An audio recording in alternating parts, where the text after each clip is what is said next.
Negative എന്തെങ്കിലും ഉണ്ടോ എന്ന് ഒരു ഡൗട്ട് ഉണ്ടാവും. അങ്ങനെ ചോദിച്ചാൽ ഉണ്ട്. അത് പലർക്കും ഉള്ളതുപോലെ അവസാനത്തെ 7ാമത്തെ 8ാമത്തെ സീസണുകളാണ്. കാരണം അതിൽ പല കാര്യങ്ങൾ എന്നിലൊരു നിരാശ ഉണ്ടാക്കി. അതായത് ഡാനേറിയസിൻ്റെ ക്യാരക്ടറിൽ ഒരു കൺസിസ്റ്റൻസി നഷ്ടപ്പെട്ട പോലെ. ആ ഒരു ജോൺ സ്നോയും ഡാനേറിയസും തമ്മിലുള്ള ആ ഒരു പ്രണയമൊക്കെ ഭയങ്കര അൺവാണ്ടഡായിട്ട് തോന്നി.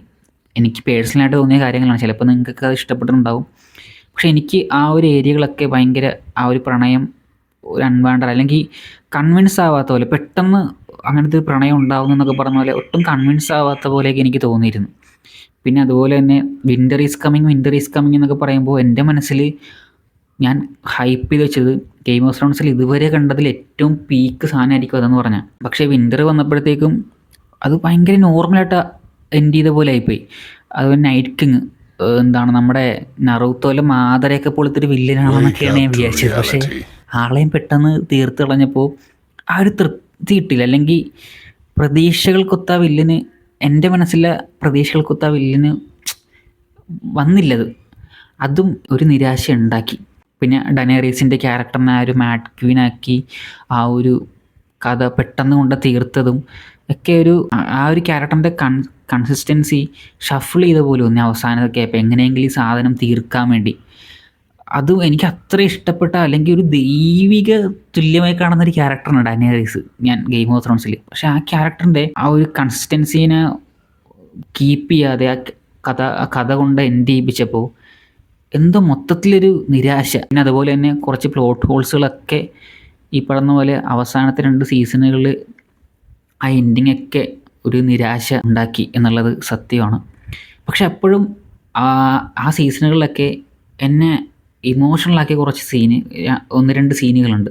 ജെയ്മിയും സെഴ്സിയും മരിച്ചു കിടക്കുമ്പോൾ നമ്മുടെ ടിരിയൻ അവരെ നോക്കി കരയുന്ന ആ ഒരു സീൻ എന്നെ ഭയങ്കരമായിട്ട് ഇമോഷണലാക്കി. പിന്നെ നമ്മുടെ ദ്രോഗോൻ്റെ ലാസ്റ്റത്തെ ആ ഒരു ഡാനേറിയസിന് മരിച്ചു കഴിഞ്ഞിട്ട് ദ്രോഗോൺ കാണിക്കുന്ന ആ ഒരു കാര്യങ്ങളൊക്കെ പോകുന്നതും അതൊക്കെ ഭയങ്കര ഇമോഷണലാക്കി.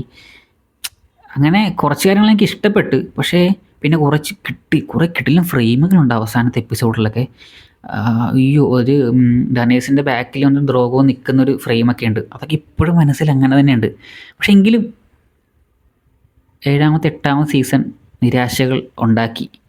അല്ലെങ്കിൽ ഒരു പ്രേക്ഷകനെന്ന നിലയിൽ പ്രതീക്ഷിച്ച രീതിയിലുള്ളൊരു അവസാനം സീരീസിന് കിട്ടിയില്ല എന്ന് എനിക്ക് തോന്നി.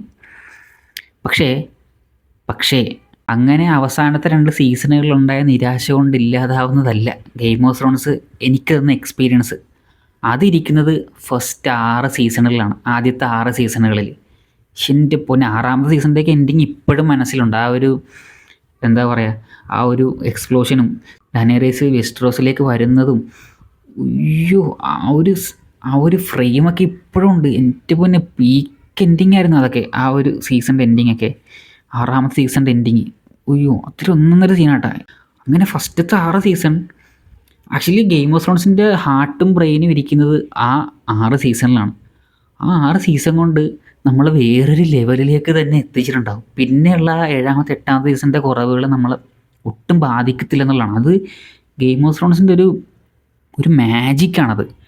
പിന്നെ ഒന്ന് ഓർത്ത് കഴിഞ്ഞാൽ പുസ്തകം, അതായത് ബുക്ക് സോഴ്സ് ഇല്ലായിരുന്നു അവർക്ക് 7ാമത്തെ 8ാമത്തെ സീസൺ എഴുതുമ്പോൾ എന്ന് കേട്ടിട്ടുണ്ട്.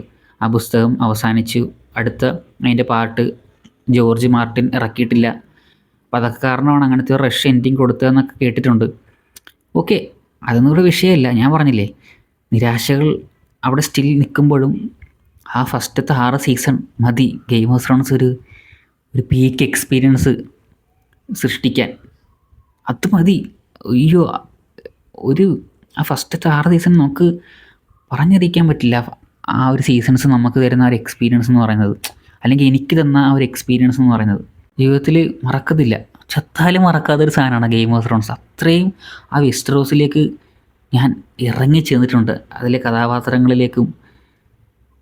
നല്ലൊരു സമയമായിരുന്നു സെലക്ട് ചെയ്തത്. താമസിച്ചെങ്കിലും നല്ലോണം പീസ്ഫുള്ളായിട്ട് മനസ്സിലാക്കി കാണാൻ പറ്റിയൊരു സമയം കൂടെ ആയിരുന്നു ഗെയിം ഓഫ് ത്രോൺസ് ഞാൻ കണ്ടത്. അതുകൊണ്ടൊക്കെ തന്നെയാണെന്ന് അറിയത്തില്ല, ഭയങ്കരമായിട്ട് തന്നെ ഗെയിം ഓഫ് ത്രോൺസ് എന്താ പറയുക, ഭയങ്കര ഒരു എക്സ്പീരിയൻസ് ആയിരുന്നു ഇത്. ഗൈസ്, വീഡിയോ റെക്കോർഡ് ചെയ്യുന്ന സമയത്ത് എങ്ങനെയോ ഞാൻ ഈ സീൻ മെൻഷൻ ചെയ്യാൻ വിട്ടുപോയി. വേറെ ഒന്നുമല്ല, battle of bastards. Game of ത്രോൺസിൻ്റെ മേക്കിങ്ങിനെ പറ്റി നമ്മൾ പ്രത്യേകിച്ച് എടുത്ത് പറയണമെങ്കിൽ ഈ ഒരു സീൻ വേറെ തന്നെ ഒരു പരിപാടിയായിരുന്നു. സത്യത്തിൽ ഇത് കണ്ടിരിക്കുമ്പോഴേ ഒരു യുദ്ധത്തിന് നടുക്കപ്പെട്ട ഫീലായിരുന്നു. അതിൻ്റെ കൂടെ തന്നെ ഇവന്മാർ എങ്ങനെ ചെയ്തെന്ന് ഓർത്തിട്ട് ഒരു ഇമേജ് ഉണ്ട് ഒരു പട്ടിയുടെ, അതുപോലെ അത്ഭുതപ്പെട്ടിരിക്കുമായിരുന്നു ഞാൻ ഇനി വെറുതെ വലിച്ചു നീട്ടണില്ല.